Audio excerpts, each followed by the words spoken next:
One thing that jumps out at me is we probably had a lot of people in the gym tonight because of the holiday that hadn't necessarily seen Auburn play a lot, may not have season tickets, so on and so forth, and you got to see two good basketball teams. Murray State's really good, and I think like us, take a guy like Morant. He wasn't highly recruited.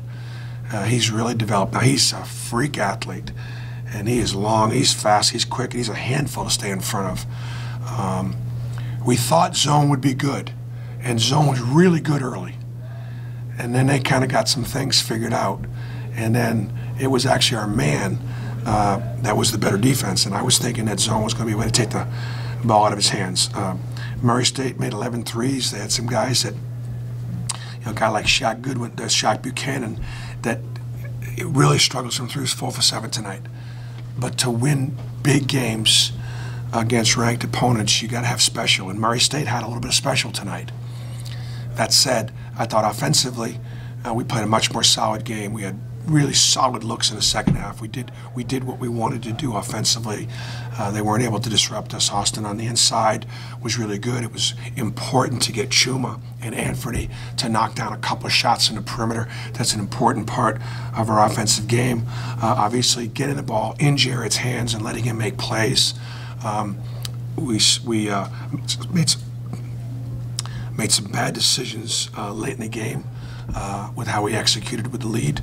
We'll have to work on that. It's a good problem to have when you have a lead. Bryce Brown had a pretty good fever this morning, was not able to go through walkthrough. Got some IVs, got some meds. He was hungry, he was thirsty, and all he was fever and achy. A lesser man would have not played because Bryce wasn't at his best. You probably could see the effects of that a little bit even in the NC State game. But his fever really blew up last night, and I wasn't certain we were going to have him today. But he was able to still play 33 minutes, which is incredible. And he did a good job defensively. Samir, we had more balance. I thought Samir obviously had his best game at Auburn, so pleased with the win. Bruce, what was the thing to put Austin in the starting lineup? I think a couple things. I think that it's like from a standpoint of, I think everybody would expect that the minute Austin got back, or shortly after he got back, he goes into the starting lineup. He's one of the best big guys in our league, and one of the top big guys in the country. Why wouldn't you start him? But he had been out, and we were successful without him. And so whether it be Anthony or Horace, you just don't kick those guys to the curb right away. At the same time, we played Austin every game and started playing more and more and more. And he got 26 minutes, which was by far the most minutes he's had. The most minutes he had may have been 20, something along those lines. So he kicked his minutes up. Why? He's playing better. He's getting better shape. We're playing. We're understanding how to utilize him. And so the thought was simply, he'd earned it. We had some advantages on the inside that I wanted to get to right away, and so that's why we made the change. Coach, this looked like a boxing match for about 24, 26 minutes. Why did you guys win the boxing match today, or how did you win it? Well, first of all, let's just say it was a boxing match. I thought they outpunched us. I thought they beat us to 50-50 balls. I thought there was some toughness. They showed great toughness. We had the advantage on the inside and took advantage of that. They had the advantage with a tremendous individual player in Morant that is unguardable one-on-one. But then what happened was Brown and Buchanan together made 9 threes. And they made them with great percentages. Now, Brown shot the ball well, but Buchanan hasn't. Yeah. So we tried to get Morant to give it up so as to not foul him with mixed results. They're good. That's an NCAA tournament team. That's a win against the field. Coach, you've been coaching for a long time. Can you describe just going coaching up and going against John Moran, like player you went against before? You know, he gets a good whistle because he's a great player. And so in driving downhill and spinning, you know, he does a pretty good job trying to hang on a pivot foot, but he moves around a lot. I think he turns it over. He turned it over 5 times. I think he turned it over more than that. But he's impossible to stay in front of. He's slippery. He's tough. He finishes at the rim. He's explosive. He's got long arms. And he's become an improved three-point shooter. That's one thing he's going to. His three-point shooting and his defense need to improve for him to be a first-round pick. But just what a great kid, too. And I look at Murray State's players again, I think a lot like our players.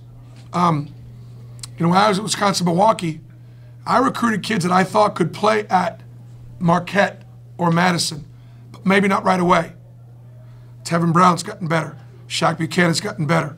Morant's gotten better. I think Murray State and their coaching staff do a great job developing talent. Coach, you've got one more game before heading into conference play. What would you like to see the team develop in the next couple of weeks? Because I truly take it one at a time. We had 3 this week. I haven't looked at North Florida. I've looked at Ole Miss. I do know those 2 teams will play some zone. So you just prepare for what's coming up next. There are some things about the way we're guarding ball screens.